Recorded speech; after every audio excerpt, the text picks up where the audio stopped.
Cooperative society. First of all, you have to think about one example. Suppose as a consumer, you are facing some problem regarding to obtain some kind of fresh vegetables and fruits. So what to do?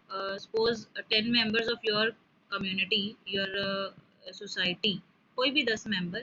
So 10 members of your society. Suppose you collectively register yourself as a cooperative society, and minimum 10 members are required for these types of society. So suppose you join 10 members and registered themselves as a cooperative society. So what to do now? You have to contribute a lump sum amount as a capital in that particular society. You have to register your society according to the Act of 1912, Cooperative Societies Act 1912, and then you have to find out one producer or a particular group of farmers from where you can purchase fresh vegetables and fruits. Clear? And you have to contact that farmer, and uh, by your own sources you have to purchase uh, means required vegetables and fruits from that particular producer or that particular farmer. Clear? So इससे benefit क्या होगा? Middleman is reduced in these types of activities, so you can obtain fresh vegetables and fruits at reasonable price because no middleman is there, and distribution system is shorter now, and you can uh, obtain fresh vegetables and fruits at cheaper rate. Clear? तो ये benefit है cooperative societies का. सो cooperative societies you can से a voluntarily association of persons. Minimum 10 persons are required to set up these types of societies, and this is a voluntarily association, means willingly you can join or not join that particular type of society. If you want to join, then you have to invest a lump sum amount as a capital, and for this you can obtain one voting power, one vote you have, and you can means anytime skip or means wind up these types of societies. You can collect your share of capital, and you can say leave these types of societies. You can leave your membership from there. Clear? कभी भी आप join कर सकते हो, कभी भी आप छोड़ सकते हो. ज्वाइन करना है then you have to invest a lump sum amount as a capital. जब आप छोड़ के जाओगे then you can collect your capital from there. Okay, so voluntarily association of persons, minimum 10 persons are there, and who join together with the motive of welfare of the members. अपने ही फायदे के लिए वो ज्वाइन करेंगे. Clear? अपने ही फायदे के लिए वो ज्वाइन करेंगे. अपने ही फायदे means you want to purchase fresh vegetables and fruits, that's why you set up your own society. Clear ना? तो आप अपने फायदे के लिए आप क्या करोगे? आपने उस फार्मर से फ्रेश वेजिटेबल्स और फ्रूट्स कलेक्ट किए, ठीक है, और आपने क्या किया? लेकर आए और 10 के 10 मेंबर्स ने या जितने भी मेंबर्स थे डिस्ट्रीब्यूट किया अपना प्रॉपर प्रोपोर्शन में. एंड अगर वहां से कुछ एक्स्ट्रा आ गया है, you don't require that type of fruits and vegetables, then you can sell by their own veg. ठीक है, आप अपनी एक शॉप सेटअप कर सकते हो और उसी सोसाइटी में ही या अपने फ्रेंड सर्कल में रिलेटिव्स को सेल कर सकते हो चीपर रेट्स पे फ्रेश वेजिटेबल्स और जो fruits हैं. And you can obtain a lump sum amount as a profit, then you have to divide that profit in the proportion of their invested capital. ठीक है, जितने भी members ने जिस जिस रेशो में कैपिटल को इन्वेस्ट किया है उस रेशो में वो अपना प्रॉफिट को लेने के लिए लायबल होंगे. Clear? So I think meaning is clear for you all. Cooperative society is a voluntary association of person who join together with the motive of welfare of the members as well as society. ठीक है, अपना भी benefit करते हैं, welfare करते हैं और society का भी करते हैं. So some main facts you have to keep in your mind regarding cooperative society before discussing features. First of all, you have to know that minimum 10 members and maximum 100 regarding credit cooperative societies. Maximum limit of members are 100. ठीक है, so maximum number of members are 100 in credit cooperative societies. Minimum 10 members are required to set up any type of cooperative society. One vote is there regarding one person. No matter what amount you have invested in that particular society. आपने 1 लाख रुपया invest किया है, then you can get one vote power. If you have invested 10 lakh amount, then also you can obtain one vote power। Vote power means कि इनकी जो functioning है वो एक मैनेजिंग कमेटी के थ्रू होती है। उसमें एक प्रेसिडेंट होगा, one vice president is also there, one treasurer is there, some other members are there. So these members are selected by the cooperative societies themselves, members themselves, means अपने में से ही वो सेलेक्ट करते हैं। एक सपोज 10 मेंबर्स की एक society बना ली, तो कौन चलाएगा उसको? सारे के सारे मेंबर्स जरूरी नहीं है चलाएंगे। वो क्या करेंगे, सभी 10 मेंबर्स का एक मीटिंग बुलाएंगे और सभी के पास एक एक वोटिंग पावर रहेगा, चाहे किसी ने कितना भी अमाउंट इन्वेस्ट किया हुआ है उस सोसाइटी में। और जिसके मैक्सिमम वोट्स जाएंगे वो पर्सन प्रेसिडेंट होगा, जिसको मैक्सिमम वोट जाएंगे फिर सेकेंड फेज के लिए वो वाइस प्रेसिडेंट होगा। Then you have to select treasurer and other members of the managing committee। ठीक है, and that managing committee is responsible to set up or to functions all to the functioning of all activities of that particular society। ठीक है, वही उस society के सारे functions के लिए लायबल होंगे। So next you can say that you have to register your cooperative society under the Act 1912 और State Cooperative Societies Act। State Cooperative Societies Act जो है वो वेस्ट बंगाल में, बिहार, उड़ीसा, महाराष्ट्र एंड चेन्नई, यहाँ ये कुछ ऐसे स्टेट्स हैं जिनकी अपने कोऑपरेटिव सोसाइटीज एक्ट है। वहाँ 1912 के अंडर रजिस्ट्रेशन नहीं है। So you have to follow that particular states rules and regulations, that particular states act to register your society in these states। अगर आप उस स्टेट में अपनी सोसाइटी सेटअप करते हो, then you have to register yourself according to that states act। clear? Next is no transferability of share is there।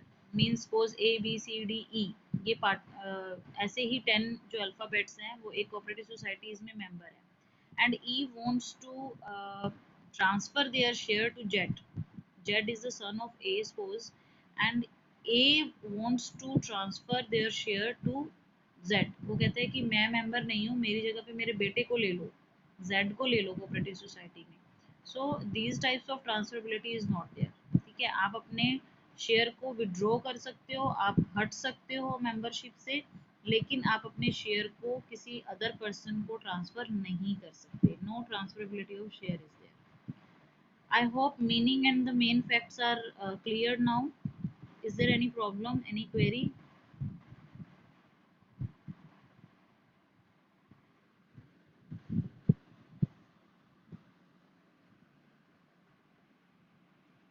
Okay, then come to the next one. Next is the features, features or qualities, or you can say characteristics of a cooperative society। First one is voluntary membership is there। Voluntary membership means anyone can join as a member in a particular cooperative society, and at any time he or she can leave that society also।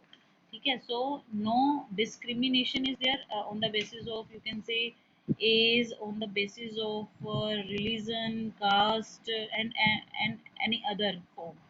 Clear? कोई भी धर्म का, कोई भी cast का person, कोई भी community का पर्सन जो है इजीली इसका मेंबर बन सकता है। But one restriction is there, that person is liable to invest a lump sum amount as a capital. ठीक है, उसको एक कैपिटल जो उन्होंने सजेस्ट करी है, जो फिक्स करी है, he or she is liable to pay only that part of capital। Otherwise no restriction is there. ठीक है, कोई भी जो है एक लमसम अमाउंट देकर ज्वाइन कर सकता है। If you want to leave that particular type of society, then you can leave at any time. ठीक है, किसी भी टाइम पे आप उसको छोड़ सकते हो। At that time you can recover your invested amount from the society side. आप सोसाइटी से अपने शेयर को जो है वापस ले सकते हो। अदरवाइज कोई प्रॉब्लम नहीं है, वॉलंटरली आप कभी भी ज्वाइन कर सकते हो, छोड़ सकते हो। बट कुछ रिस्ट्रिक्शंस ऐसे हो सकती हैं, suppose farmers cooperative society is there, then in that type of society only farmers are allowed। clear?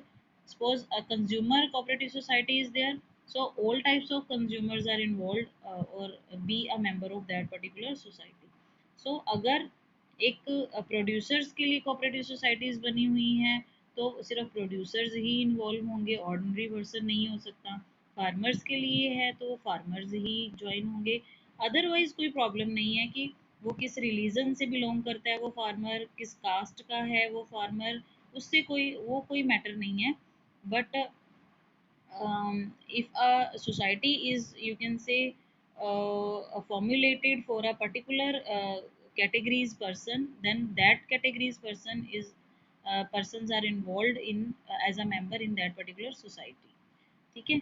Next one is legal status is there. Legal status means if you want to set up any type of society, then you have to register your society according to the act of Cooperative Societies Act 1912 or other state cooperative societies. So it's a legal type of association, you can say. ठीक है। आप इसका legal status होगा, इस association का legal status होगा, and it will enjoy separate entity also. Means जब इसका रजिस्ट्रेशन हो जाएगा, जैसे कंपनीज के लिए होता है, तो इसकी एक सेपरेट एग्जिस्टेंस बन जाएगी, अपने नेम से जो है एसेट्स परचेज कर सकती है, सेल कर सकती है, थर्ड पार्टी पे केस कर सकती है, कोई भी थर्ड पार्टी इस पे केस कर सकता है।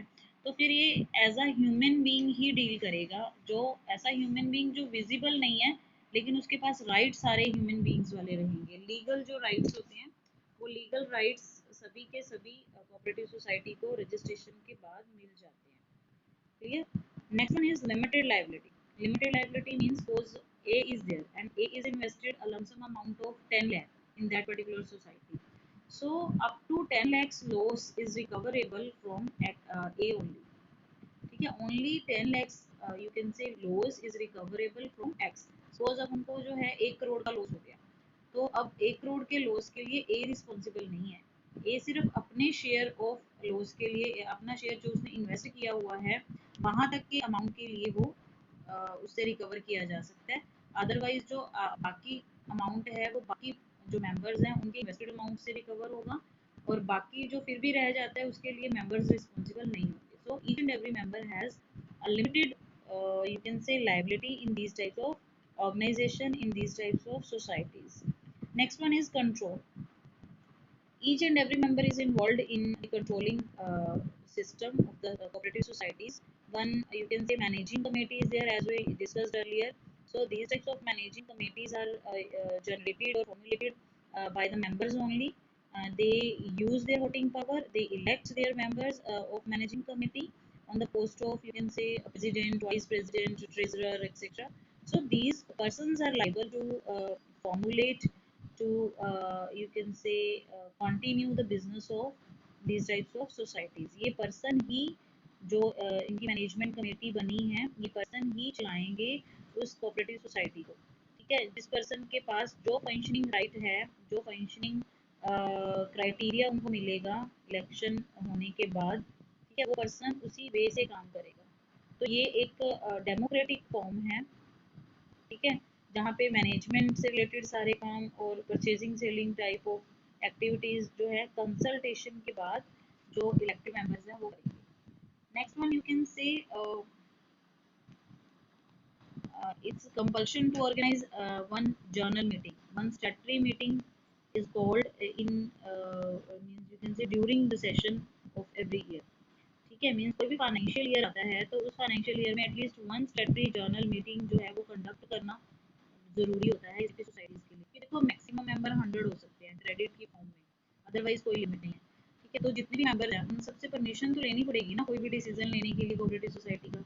तो अगर उनको लगता है मेंबर्स को, जो इलेक्टेड मेंबर्स हैं, मैनेजमेंट कमेटी के मेंबर्स हैं, अगर उनको लगता है कि सभी मेंबर्स की इस डिसीजन में इन्वॉल्वमेंट होना ज़रूरी है, तो वो क्या करेंगे, उन सबकी एक मीटिंग बुलाएंगे, ठीक है, और उनसे जो है वोटिंग करवाएंगे उस डिसीजन के रिगार्डिंग, और जैसा भी उनका वोटिंग का रहेगा यस और नो, उसी टाइप से वो डिसीजन जो है वो लिए जाएंगे। Next one, you can say service motive. The main motive of these types of societies are to serve the people, to serve the members. Firstly, वो अपने आप को सर्व करेंगे, अपनी ज़रूरतों को पूरा करेंगे, अपनी एक दूसरे की हेल्प के लिए, क्योंकि उन्होंने बनाई हुई है वो society. Then they can, you can say, provide their services to society also. ठीक है, अब उन्होंने फ्रेश वेजिटेबल्स और फ्रूट्स लिए तो अपने आप अपने में डिस्ट्रीब्यूट कर लिए, अगर फिर भी रह गया, मतलब जो वो नहीं लेना चाहते, कुछ ऐसा शेयर रह गया, कुछ ऐसे फ्रूट्स और वेजिटेबल्स रह गए तो वो अपने कम्युनिटी में अपने सोसाइटी मेंबर्स को सेल कर सकते हैं, और जो प्रॉफिट होगा रीजनेबल प्रॉफिट वो आपस में डिवाइड कर सकते हैं। Next one is equality of voting. ठीक है, हर एक person one vote is the main motive of these types of societies. So each and every member has one vote, whether he or she is investing any type of amount, any amount of capital you can say। ठीक है, जितना भी उन्होंने capital invest किया है उनको one vote ही मिलेगा। तो one vote is the right of each and every member. So on you can say voting basis equality is there. ठीक है, किसी के पास ज़्यादा पैसे इन्वेस्ट करके ज़्यादा राइट्स नहीं आएंगे, same rights each and every member is enjoying. Next one is disposal.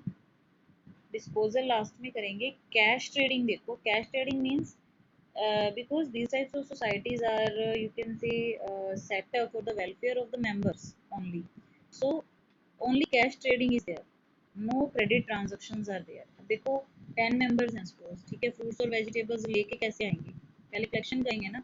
जो सोसाइटी मेंबर्स, देखो जैसे सोसाइटी सेटअप होती है ना, तो वो अपना एक शेयर जो है वो एज अ कैपिटल इन्वेस्ट करते हैं। क्लियर, फिर ही उसकी उसी इन्वेस्टेड अमाउंट में से ही उनकी रजिस्ट्रेशन वगैरह के जो एक्सपेंसेस हैं, या उन्होंने कोई शॉप लेनी है तो वो एक्सपेंसेस उनके इन्वेस्टेड अमाउंट से ही जाते हैं। क्लियर। सो जब वो परचेज करके लेकर आएंगे उन फ्रूट्स एंड वेजिटेबल्स को, ऑब्वियसली वो कैश परचेजिंग होगा। क्लियर। अब वो वहाँ पे कौन सा अमाउंट लेके आ रहे हैं, जो उन्होंने खुद ने इन्वेस्ट किया हुआ है उस इन्वेस्टेड अमाउंट में से ही वो पे कर रहे हैं, एक लमसम अमाउंट। क्लियर। सो अगर वो आकर आपस में डिस्ट्रीब्यूट करते हैं, ठीक है, तो no question is there regarding credit transaction. अब सपोज अगर उनके पास कुछ एक्स्ट्रा है, एक्स्ट्रा फ्रूट्स और वेजिटेबल्स वो परचेज कराते हैं, उनकी नीड्स को सेटिस्फाई करने के बाद भी उनके पास कुछ अमाउंट में बच जाते हैं वो वेजिटेबल्स और फ्रूट्स, तो वो क्या कर सकते हैं, उसको सेल कर सकते हैं। बट वो जो सेलिंग है वो only and only cash basis selling होगी, क्योंकि वो रीजनेबल अमाउंट पे प्रोवाइड करवा रहे हैं, है ना। तो क्योंकि रीजनेबल अमाउंट पे रेट्स पे प्रोवाइड करवा रहे हैं वो थिंग्स, तो वहाँ पे क्रेडिट ट्रांजेक्शन होने के चांसेस ही नहीं है। जिन्होंने लेने हैं कैश दो, चीप रेट्स पे अवेलेबल हैं, फ्रेश आइटम्स अवेलेबल हैं, so on the cash payment you can easily collect it. तो कैश ट्रेडिंग ही होती है इस टाइप की सोसाइटी में, क्रेडिट ट्रांजेक्शन्स का कोई प्लेस नहीं है। So there is no question regarding bad debts. तो बैड डेट्स होंगे नहीं, क्योंकि डेट्स ही नहीं होंगे, डेटर्स ही नहीं होंगे। डेटर्स कब होंगे, जब आप क्रेडिट पे सेल करोगे, क्रेडिट सेल ही नहीं है, only cash trading is there, so no question regarding, no matter regarding bad debts। next one is arrangement of finance। कहाँ से इनको फाइनेंस मिलेगा, फाइनेंस मीन्स पैसा इनको चलाने के लिए। First one you can say sale of share, अपनी खुद की invested amount. Secondly loans, they can easily obtain loans from bank authorities और अदर फाइनेंशियल इंस्टीट्यूशंस। ठीक है, क्योंकि गवर्नमेंट का जो मोटिव होता है ना, वो इस टाइप की सोसाइटीज़ को प्रमोट करना है, क्योंकि ये जो सोसाइटीज़ हैं मेनली पुअर पर्सनस और मिडिल क्लास पर्सनस जो हैं वो अपने बेनिफिट के लिए या सोसाइटी वेलफेयर के लिए सेटअप करते हैं। So government always provide financial help to these types of societies. तो गवर्नमेंट क्या प्रोवाइड करती है, इनको ग्रांट्स प्रोवाइड करती है। ग्रांट्स क्या होती हैं, you can say free amount of finance is provided by government, or you can say in grants some kinds of you can say cheap rate of interest loans are provided। Clear, कुछ उनको ऐसा loan दे दिया कि suppose 20,000 का loan है, so you have to पे only 10,000 for that type of loan. या फिर उनको अगर इंटरेस्ट भी लेते हैं तो निग्लिजिबल रेट ऑफ इंटरेस्ट पे लेते हैं, या कई बार उनको free of cost he amount provide करवा देती है प्रमोट करने के लिए। So these all are the sources of finance for a particular type of cooperative society। Next one is government control। Government control means because this is a registered firm, it's necessary to register these types of societies. So government control is there, full control is there, government interference is there। Uh, all types of cooperative societies are liable to maintain their accounts, to audit their accounts, to you can say submit their final accounts to registrar's office। ठीक है, ऐसे सारे business organisation जो registered हैं उनको अपने accounts को registrar के पास डिपॉजिट करवाना होता है, उनको ऑडिट करवाना। ऑडिट मीन्स चेकआउट करवाना कि कोई फ्रॉड तो नहीं किया अपने अकाउंट्स में, कुछ मिस हैंडलिंग तो नहीं किया है। ठीक है, तो ऑडिट करवाना, अपने अकाउंट्स को मेंटेन रखना कॉन्टिन्यूसली और स्टेबल फॉर्म में डबल एंट्री सिस्टम से, और सबमिट करवाना रजिस्ट्रार के पास, ये मस्ट रहता है.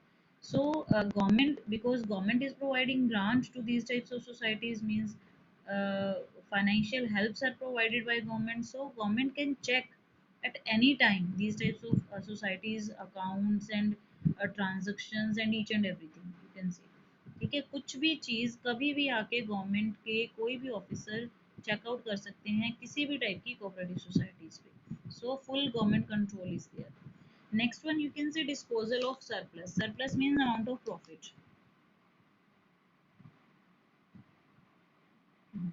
So disposal of surplus means division of amount of profit. ठीक है, जो cooperative societies को profit हो रहा है उसको वो कैसे divide करेंगे.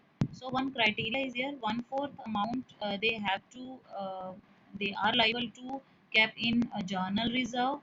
Journal reserve is a type of reserve which is maintained for futures unforeseen liability. ठीक है, कुछ भी फ्यूचर में अब हमारे साथ फर्म के साथ जो कोऑपरेटिव सोसाइटीज़ हैं उसके साथ हो सकता है, तो फ्यूचर में किसी भी अनफोर्सीन जो लाइबिलिटी अभी हमें पता नहीं है, ऐसी अनफोर्सीन लाइबिलिटीज़ के लिए हम सेविंग्स करते हैं बिजनेस में. ठीक है, तो उनको हम रिजर्व्स बोलते हैं. सो रिजर्व्स एक स्पेसिफिक पर्पस के लिए भी हो सकते हैं, और रिजर्व्स जो हैं वो एक जर्नल पर्पस के लिए भी हो सकते हैं. सपोज आपको 5,000 की सेविंग पॉकेट मनी मिलती है, 5,000 पर मंथ. ठीक है, आप अपनी सेविंग कर रहे हो एक जर्नल फॉर्म में सेविंग कर रहे हो कि मेरे पास 3,000 तो मेरे स्पेंड हो जाते हैं, 2,000 मेरे पास हर मंथ जो है कुछ ना कुछ अमाउंट 2,000 और 2,000 प्लस सेव मीन्स बच जाते हैं. तो आप उसको क्या करते हो, 1,000 जो है आपने न्यू बाइक परचेज करनी है आप उसमें डाल देते हो, और 1,000 आप ऐसे ही रख देते हो कि इन फ्यूचर कभी भी कोई प्रॉब्लम आती है फाइनेंशियली तो हम ये पैसा वहाँ यूज़ कर लेंगे. So that 1,000 which is means maintained or saved by you for any type of purpose, any journal purpose, so that is your journal reserve. Same ऐसा ही बिजनेस में होता है. ठीक है, जर्नल रिजर्व का पैसा, रिजर्व मीन्स किसी भी फ्यूचर की लाइबिलिटी को पे करने के लिए आपने पैसा सेव करके रखा है प्रेजेंटली, प्रेजेंट के फ्यूचर में से, प्रेजेंट के प्रॉफिट में से, और आप उसको कहीं पे भी यूज़ कर सकते हो. जर्नल है वो, जो बाइक के लिए आपने सेव किया है वो सिर्फ बाइक के लिए यूज़ होगा, वो स्पेसिफाइड रिजर्व हो जाता है एक स्पेसिफिक पर्पस के लिए जो आपने पैसा साइड पे रखा है. तो कोऑपरेटिव सोसाइटीज़ को 1/4 of the profit is kept as a general reserve.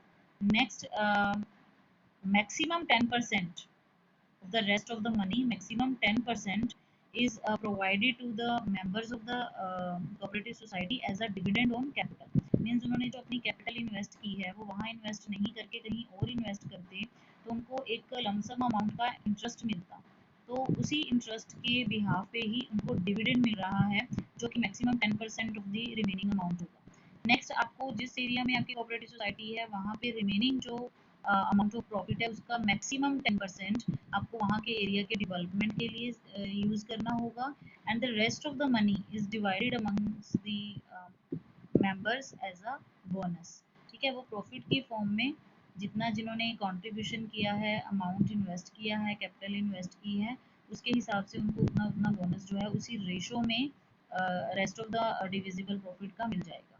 Clear? So this is the disposal of surplus regarding a cooperative society. So I think all the features are clear now. Any problem regarding meaning and feature of cooperative society?